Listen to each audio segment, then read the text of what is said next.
कथा प्रारंभ होता है। सुनो वीर हनुमान आसनान विराजियो, पवन पुत्र बलवान सियावर रामचंद्र पद जय शरणम। शंकर हरिओम जय जय सिया राम, मंगल भवन अमंगल हारी, उमा सहित देवी जपत पुरारी। जय सिया राम जय जय सिया राम। वायु देवता कहते हैं, महर्षियों, इस विश्व का निर्माण करने वाला कोई पति है जो अनंत रमणीय गुणों का आश्रय कहा गया है, और वही पशुओं को पास से मुक्त करने वाला है। वृद्धि भारद्वाज जी हर हर महादेव। और पशु और पास का पति, पशु पास और पति का जो वास्तव में पृथक पृथक स्वरूप है, उसे ही ब्रह्मवेता पुरुष योनि से मुक्त होता है। क्षर और अक्षर ये दोनों एक दूसरे से जुड़े हुए हैं। वे महेश्वर जगत के बंधन को छुटाने वाले हैं। सृष्टि के आरंभ में एक रुद्र देवी विद्यमान रहते हैं और कोई विद्यमान नहीं रहता। वे ही इस जगत की सृष्टि करके इसकी रक्षा करते हैं और अंत में सबका संहार करके इसको समाप्त कर देते हैं। रुद्र देव सबसे महान श्रेष्ठ ऋषि हैं। वे विश्वकर्मा, महेश्वरी, परम देवता परमात्मा सबके हृदय में विराजमान है। वो तीनों कालों से परे निष्कल सर्वज्ञ त्रिगुणाधीश्वर एवं साक्षात परात्पर परब्रह्म है। संपूर्ण विश्व उन्हीं का रूप है और वे सबकी उत्पत्ति के कारण होकर भी अजन्मार स्तुति के योग्य हैं। वेदांत शास्त्र का परम गोपनीय ज्ञान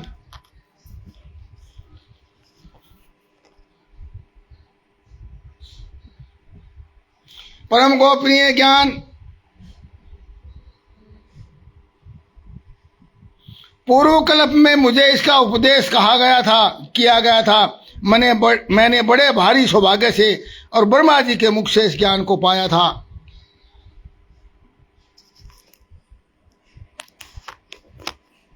मोनू शर्मा जी हर हर महादेव।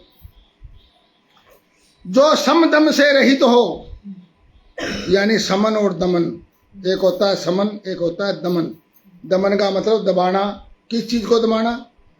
अपने इच्छाओं को दबाना, अपने मन के अंदर जो विकृतियां आती हैं उनको दबाना, मनोविकार आते हैं उनको दबाना। और सम का मतलब समाप्त करना, जला देना, समन कर देना, बुझा देना, इच्छाओं को बुझा देना, मिटा देना। जो सम दम से रहित हो, और जिनमें ये चीज नहीं हो, जिसमें ना सम हो ना दम हो, यानी जिसमें कोई भी संयम ना हो, उसे परम उत्तम ज्ञान को उपदेश नहीं करना चाहिए। सीख उसी को दीजिए जिसको सीख सुहाए, और सीख दे थी बंदर को घर बैये का जाए। जो अपना पुत्र सदाचारी तथा शिष्य न हो, उसे भी नहीं देना चाहिए। जिसका परम देव परमेश्वर में भक्ति है, जिसकी जैसे परमेश्वर में है वैसे गुरु में भी है, उस महात्मा पुरुष के हृदय में ही ये बताए हुए रहस्य अर्थ प्रकाशित होते हैं। ये सूत्र है कि जिसकी परमेश्वर में और गुरु में भक्ति है, वो वास्तव में महात्मा पुरुष के बराबर है।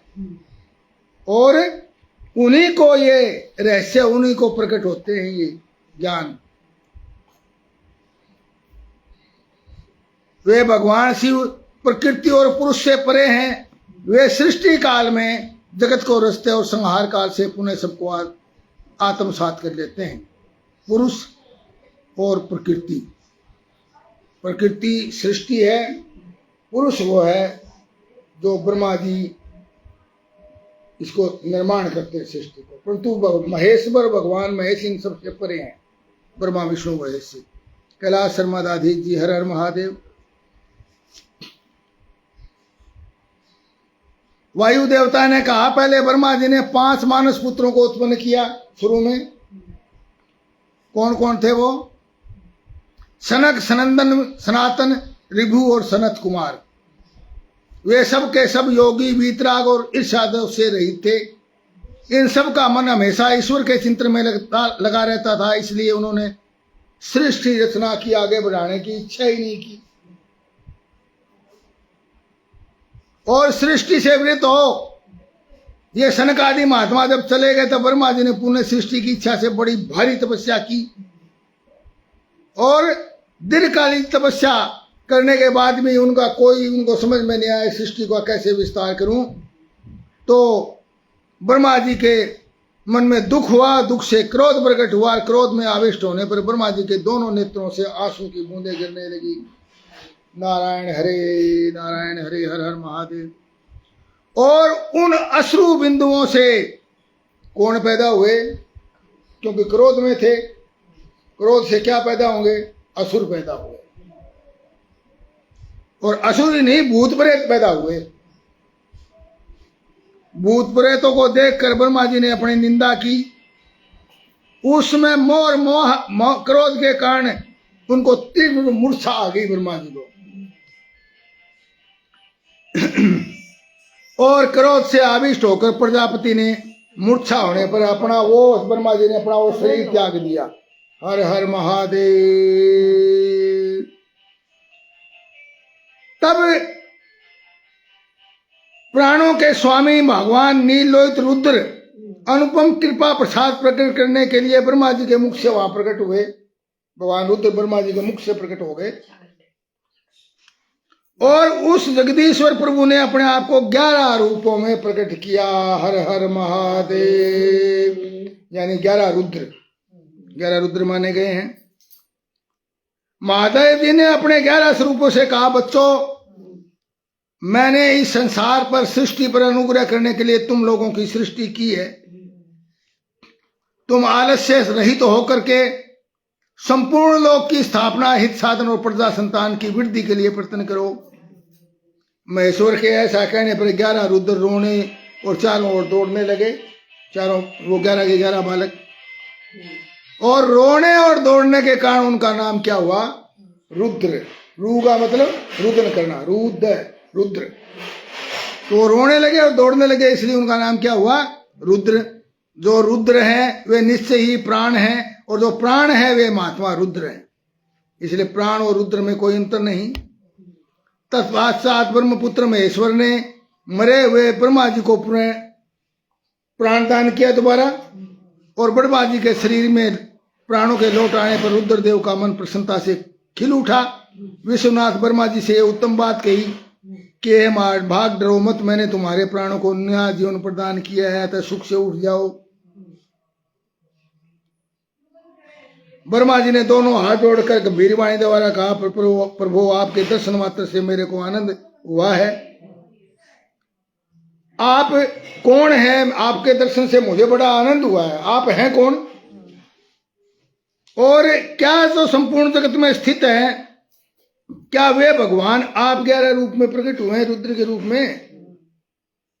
सुरेश दाधी जी हर हर महादेव। यह सुनकर महेश्वर ने ब्रह्मा जी को कहा, देव तुम्हें ज्ञात होना चाहिए मैं परमात्मा हूं और इस समय तुम्हारा पुत्र बन करके प्रकट हुआ हूं। और जो 11 रुद्र आए हैं आपकी सुरक्षा के लिए आए हैं। अतः मूर्छा त्याग करके अब निष्कंटक होकर के, निसंकोच होकर के, निर्भय होकर के सृष्टि की रचना करो पूर्ववत। ब्रह्मा जी बोले, भगवान आपका तेज शंख सूर्यों के समान है, आपको नमस्कार है। हे जगत प्रभु, इस महान कार्य में संलग्न हुए मुझ ब्रह्मा की आप सर्वत्र सहायता करें और स्वयं भी प्रजा की सृष्टि करें। आप स्वयं भी प्रजा की सृष्टि करो, मेरी सहायता करो। इस प्रकार कहकर प्रार्थना करने पर त्रिपुर नाशक रुद्रदेव ने बहुत अच्छा कहकर उनकी बात मान ली और ब्रह्मा ने उनकी आज्ञा मान करके सृष्टि आरंभ की। अब उस समय सृष्टि का जो नियम तरीका था निर्माण करने का, वो मन से कल्पना से ही मन में कल्पना की और वो चीज पैदा हो गई। तो कौन पैदा हुए मन से? सबसे पहले मरीचि, भृगु, अंगिरा, पुलस्त मुनि कौन थे? रावण के दादाजी, विश्रवा मुनि जी के पुत्र। अंगिरा, पुलस्त, पुलह, क्रतु, अत्रि और वशिष्ठ, ये सब ब्रह्मा जी के मानस पुत्र कहे गए हैं, शुरू के पुत्र हैं। ये सब धर्म संकल्प और रुद्र के साथ इनकी संख्या 12 होती है। ये सब पुराने गृहस्थ हैं और देवगुणों सहित इनके 12 वंश कहे गए। इन 12 इसके पश्चात जल पर सहित स्थित हुए ब्रह्मा जी, रुद्र सहित ब्रह्मा जी ने देवताओं, असुरों, पितरों और मनुष्यों की सृष्टि करने का विचार किया। उसके पश्चात ब्रह्मा जी ने सृष्टि के निर्माण के लिए समाधिस्थ चित्र को एकाग्र किया। उसके पश्चात अपने मुख से, ब्रह्मा जी के मुख से कौन पैदा हुए? देवता। कोख से कौन पैदा हुए? पितर। कटी यानी कमर के अगले भाग से असुर। प्रजनेन्द्रिय लिंग से सब मनुष्यों को उत्पन्न किया। उनके गुदा स्थान से राक्षस उत्पन्न हुए और जो सदा भूख से व्याकुल रहते हैं, जो राक्षस, उनमें तमोगुण और रजोगुण की प्रधानता होती है और वो रात को विचरने ते और बलवान होते हैं। इसलिए उनको क्या कहते हैं? रात्रिचर या निशाचर। निशा का किसका नाम है? रात्रि का ही है, या निश्चर। सांप, यक्ष, भूत, गंधर्व ये भी ब्रह्मा जी के अंगों से उत्पन्न हुए। उनके पक्ष भाग से पक्षी हुए। पक्षियों को पक्षी क्यों कहा गया? कि उनके पक्ष यानी पीठ से ना, पक्ष का मतलब ये जो पांसू है दोनों साइड।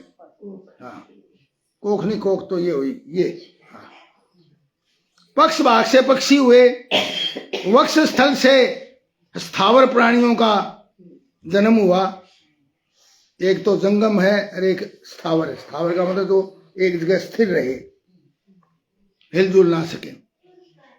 जैसे पेड़ हिलते नहीं ना, एक जगह से चल फिर नहीं सकते। मुख से बकरों को और पांचों भाग से भुजंगमों की। भुजंग क्या होते हैं? सांप। दोनों पैरों से घोड़े, हाथी, सर्प, नीलगाय, मृग, ऊंट, खच्चर, न्यूक नामक मृग तथा पशु जाति के अन्य प्राणी उत्पन्न हुए। उनके रोमावलियों से, बालों के जो रोम होते हैं छिद्र, उनसे औषधियां और फल मूलों का प्राकट्य हुआ। ब्रह्मा जी के पूर्ववर्ती मुख से गायत्री, छंद, ऋग्वेद, त्रिविध, स्तोम, तंत्र, श्याम, अग्निष्टोम नामक यज्ञ की उत्पत्ति हुई। उनके दाहिने मुख से यजुर्वेद, त्रिष्टुप, छंद, पंचदश, स्तोम और वृत्साम और उक्कोत्थ नामक यज्ञ की उत्पत्ति हुई। पश्चिम मुख से सामवेद, 4 वेद ब्रह्मा जी के ना, 4 मुख हैं, चारों मुखों से एक एक वेद हुआ। पश्चिम मुख से सामवेद और जगती, छंद, सप्तदश, अतिरात्र नामक एक प्रकट हुए। उत्तरवर्ती मुख से एकमत, शिव स्त्रोत्र और अथर्ववेद पैदा हुआ और वैराज नामक शाम का प्रादुर्भाव हुआ। उनके अंगों से और भी कई बहुत छोटे बड़े प्राणी उत्पन्न हुए। यक्ष, पिशाच, गंधर्व, अप्सराओं के समुदाय, मनुष्य, किन्नर, राक्षस, पशु, पक्षी, मृग और सर्प आदि स्थावर और जंगम जगत की रचना की। उनमें से जिन्होंने जैसे अपने कर्म पूर्व कल्प में अपनाए थे, अब ये देखिए कर्म जो है ना पीछा नहीं छोड़ते। पूर्व कल्प वाले जो है, अब सब सृष्टि शुरू में निर्माण होती है तो कहते हैं कि उसमें फिर योनि किस आधार पर मिलती है? 84 लाख योनियां। कौन आदमी पैदा होता है, कौन पशु, कौन पक्षी पैदा होता है। तो बताया पूर्व कल्प में जो उनके जो संस्कार थे उनके आधार के ऊपर उनको वो योनि मिली। पूर्व कल्प, कल्पों में भी पीछा नहीं छूटता पूर्व कर्मों का। इस प्रकार वे अपनी पूर्व भावना से भावित होकर हिंसा से युक्त होकर के और अपने पहले की वासना के अनुसार ही अनुकूल कर्म ही उन्हें अच्छे लगते हैं। पिछले उस कल्प में थे, उनको वही कर्म अगले जन्म में अच्छे लगते हैं।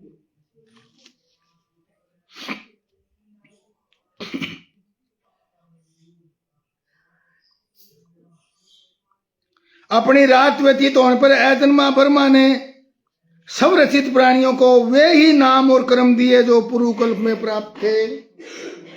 अब उस कल्प में भी वही नाम, वही घर बार गांव सब के नाम वही होते हैं जो पूर्व कल्प में होते हैं, यूं कह लूं।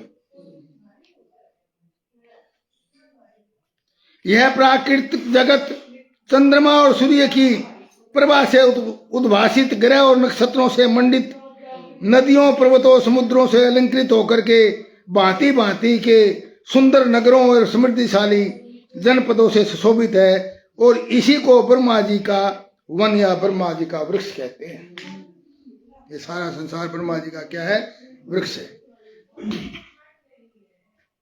उस ब्रह्म वन में अव्यक्त एवं सर्वज्ञ ब्रह्मा विचरते हैं। ब्राह्मण लोग धूलोक को उनका मस्तक, आकाश को उनकी नाभि, चंद्रमा और सूर्य को उनके नेत्र कहते हैं, विराट पुरुष के, दिशाओं को कान और पृथ्वी को उनके पैर बताते हैं। वे अचिंत्य रूप महेश्वरी सब भूतों के निर्माता हैं। उनके मुख से ब्राह्मण प्रकट हुए हैं। वक्ष स्थल के ऊपरी भाग से क्षत्रियों की उत्पत्ति, दोनों जांघों से वैश्य और पैरों से शूद्र उत्पन्न हुए। इस प्रकार उनके अंगों से ही संपूर्ण वर्णों का प्रादुर्भाव हुआ। तो जैसे जैसे कर्म जिसको करने थे उसको वो ही वर्ण दे दिया। सेवा कार्य चलने फिरने से होते हैं तो वो शूद्र हो गए, भगवान के पैर से पैदा हुए जो सेवा कार्य में लगते हैं। मुख से पैदा वो हुए जो ज्ञान देते हैं, उपदेश देते हैं, और भुजाओं से वो प्रकट हुए जो क्षत्रिय का काम करते हैं, रक्षा का कर्म का काम करते हैं, और जांघों से वो पैदा हुए जो पेट भरने का काम करते हैं, वैश्य कमाने का, व्यापार, कृषि।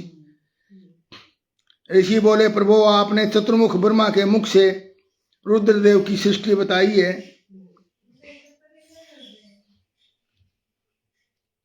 और वे आदिदेव पुरातन पुरुष भगवान रुद्र अव्यक्त जन्मा ब्रह्मा जी के पुत्र कैसे हो गए? आपने तो कहा रुद्र तो कोई पैदा ही नहीं होते, और ब्रह्मा जी के पुत्र कैसे हो गए? ये तो संशय है, समझ में नहीं आता।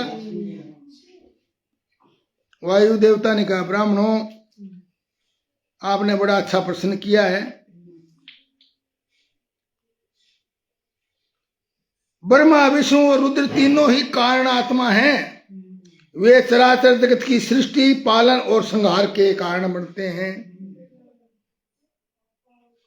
पूर्व काल में पिता महेश्वर ने ही उन तीनों को कर्मों में नियुक्त किया था। महेश्वर ने इन तीनों को, ब्रह्मा विष्णु और रुद्र को, 3 काम दिए।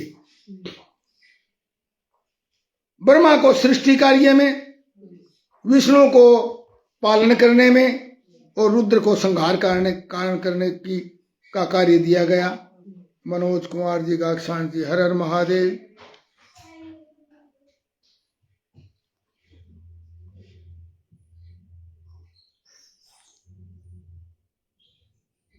कल्पांतर में परमेश्वर शिव के प्रसाद से रुद्रदेव ने ब्रह्मा और नारायण की सृष्टि की थी। इसी तरह दूसरे कल्प में जगत में ब्रह्मा ने रुद्र और विष्णु को उत्पन्न किया। अलग अलग कल्प में अलग अलग जिम्मेवारी लगती है। फिर अगले कल्प में विष्णु ने रुद्र और ब्रह्मा की सृष्टि की। इस तरह पुनः ब्रह्मा ने नारायण और रुद्रदेव और ने ब्रह्मा की सृष्टि की। इस प्रकार विभिन्न कल्पों में ब्रह्मा विष्णु महेश्वर परस्पर उत्पन्न होते हैं, एक दूसरे का हित करते रहते हैं। प्रत्येक कल्प में भगवान रुद्र के आविर्भाव का जो कारण है वो बताता हूं। ब्रह्मांड से उत्पन्न होने वाले ब्रह्मा प्रत्येक कल्प में प्रजा की सृष्टि करके प्राणियों की वृद्धि न होने से जब अत्यंत होकर, दुखी होकर, जब प्राणियों की वृद्धि नहीं होती, सृष्टि करते हैं तो मूर्छित हो जाते हैं। तब प्रजागणों की वृद्धि के लिए उन कल्पों में रुद्र गणों के स्वामी काल रूप महेश्वर रुद्र अपने कारणभूत परमेश्वर की आज्ञा से और ब्रह्मा जी का पुत्र होकर के उन पर अनुग्रह यानी कृपा करते हैं। हर हर महादेव। और उन्हीं नामों से प्रसिद्ध होकर उनके समान रूप धारण करके उस कार्य को करते हैं।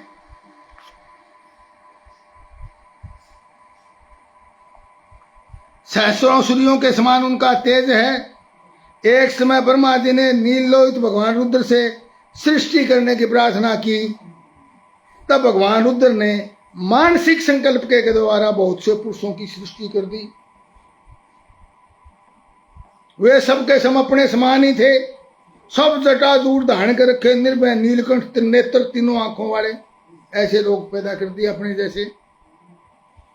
और जरा और मृत्यु उनके पास नहीं पहुंचती थी, त्रिशूल उनके आयुध थे।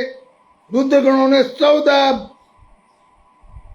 भुवनों को, 14 लोक हैं, 7 ऊपर बताए, 7 नीचे बताए, पृथ्वी से, पृथ्वी सहित 7 पृथ्वी के ऊपर, 7 पृथ्वी के नीचे, तो 14 भुवन हो गए। वास्तव में 3 लोक नहीं, 14 लोक है।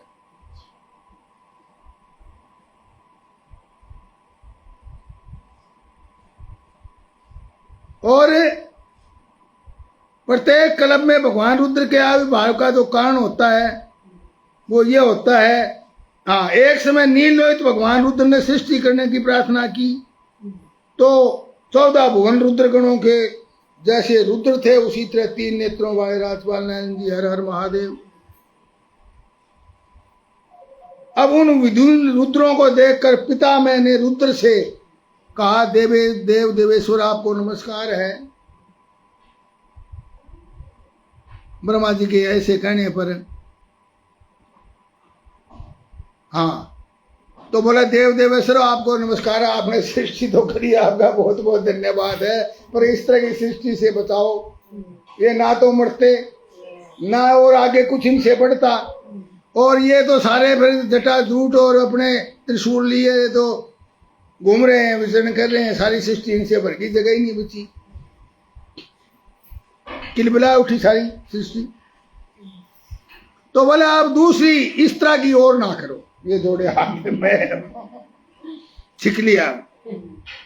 अब दूसरी प्रजाओं की सृष्टि कीजिए जो मरण धर्म वाली हो, जो मरने और जिए, मरे और जिए, ताकि जगह खाली होकर के नहीं आते चले। अब ये तो इसी से भर गई ना, कोई जगह नहीं। ब्रह्मा जी के ऐसा कहने पर रुद्र उनसे हंसते हुए बोले, मेरी सृष्टि वैसी नहीं होगी, मैं मरने वाली सृष्टि मैं पैदा नहीं कर सकता। रुद्र बोले, क्यों? बोला मरने वाली सृष्टि तो अशुभ है, और अशुभ सृष्टि, मैं तो शुभंकर हूं, मैं तो सत्यम शिवम सुंदरम, शुभ हूं मैं तो अशुभ प्रजा की जो है सृष्टि तुम करो ब्रह्मा जी। ऐसा कह करके भगवान रुद्र जो प्रजा बनाने का काम था उसे कहा, तुम ब्रह्मा जी आप ही संभालो, मैं नहीं इस तक में। वायुदेव कहते हैं फिर ब्रह्मा जी ने की रची हुई प्रजा बढ़ नहीं सकी, ब्रह्मा जी ने बढ़ाई, पर जितनी बढ़ाई उतनी रहेगी, आगे बढ़ नहीं सकती, क्यों? बढ़ने का कोई आधार नहीं, वो तो आगे बढ़ा ही नहीं सकते। ब्रह्मा जी तो अपने मन की कल्पना से रचना करके बनाते चले, खिलौने बनाते चले, पर तो वो खिलौने तो आगे दूसरे खिलौने नहीं बना सकते। तब उन्होंने मैथुनी सृष्टि करने का विचार किया, और इसके लिए ईश्वर से नारियों का समुदाय इससे पहले प्रकट नहीं हुआ था। इससे पहले लिंग भेद नहीं था, सिर्फ सारे पुलिंग थे, एक ही लिंग के। और अब वो मैथुनी सृष्टि करे कैसे? स्त्री पुरुष से मिला करके। कोई स्त्री नहीं संसार में, सृष्टि में स्त्री है ही नहीं। तब उन्होंने मन में ऐसा विचार किया कि प्रजाओं की वृद्धि के लिए परमेश्वर से ही पूछना चाहिए, और कोई रास्ता नहीं। तो ये यहाँ सूत्र भी है, जब समस्या आ जाए, कोई समस्या ये लगता कि ये तो हल नहीं हो सकती, तो एक ही रास्ता होता है, परमपिता परमात्मा की शरण में जाओ, रास्ता मिल जाता है। ब्रह्मा ने तपस्या की, तैयारी की, और फिर जो ईश्वर के पास रहने वाली परमा शक्ति, निष्प्रपंचा मनोहरा निर्गुणा, उसकी तपस्या करने में लग गए,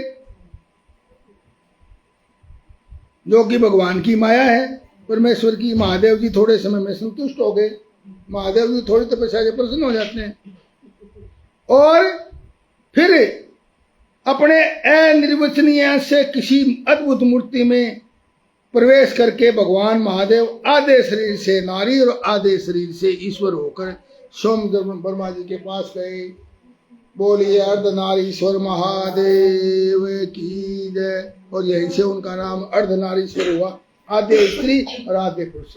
बाया अंग जो है उनका स्त्री का, और दाया जो है ना भगवान शंकर का खुद का। पर आधा पार्वती, आधा शिव, आधा शिव आदि शक्ति। ब्रह्मा जी उठे और हाथ जोड़ करके महादेव जो और पार्वती, महादेवी पार्वती जी की स्तुति करने लगे।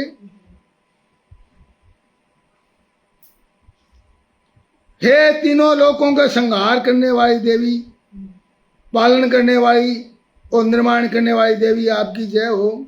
देवी आपके स्वरूप का सम्यक ज्ञान देवताओं के लिए भी असंभव है, आपकी जय हो। हे महेश्वर आपकी जय हो। त्रिपुर भैरवी, त्रिपुरारी आपकी जय हो। तीनों गुणों का मर्दन करने वाली महेश्वरी आपकी जय हो। दोनों की जय जयकार करने लगे। अब वो दो अर्धनारी दोनों हो गए, उसमें दोनों की जय जयकार बोलनी पड़े। इस प्रकार सुंदर उक्तियों से भगवान रुद्र और देवी का एक साथ गुणगान करने के ब्रह्मा जी ने रुद्र एवं रुद्राणी को बार बार नमस्कार किया। ब्रह्मा जी के द्वारा यह पठित उत्तम पवित्र अर्धनारीश्वर स्तोत्र भगवान शिव और पार्वती के प्रसन्नता को बढ़ाने वाला है, जो समस्त भुवनों के प्राणियों को उत्पन्न करने वाले हैं, जिनके विग्रह जन्म और मृत्यु से रहित है, और जो श्रेष्ठ नर और सुंदरी नारी के रूप में एक ही शरीर धारण करके स्थित है। उन अर्धनारीश्वर कल्याणकारी भगवान शिव और शिवा को मैं प्रणाम करता हूँ। कथा समाप्त होते है, सुनो वीर हनुमान। कथा हमारी शिवलोक में है, आप करो विश्राम। सियावर रामचंद्र पद शरणम शंकर हरिओम। जय जय सिया राम। हर हर महादेव।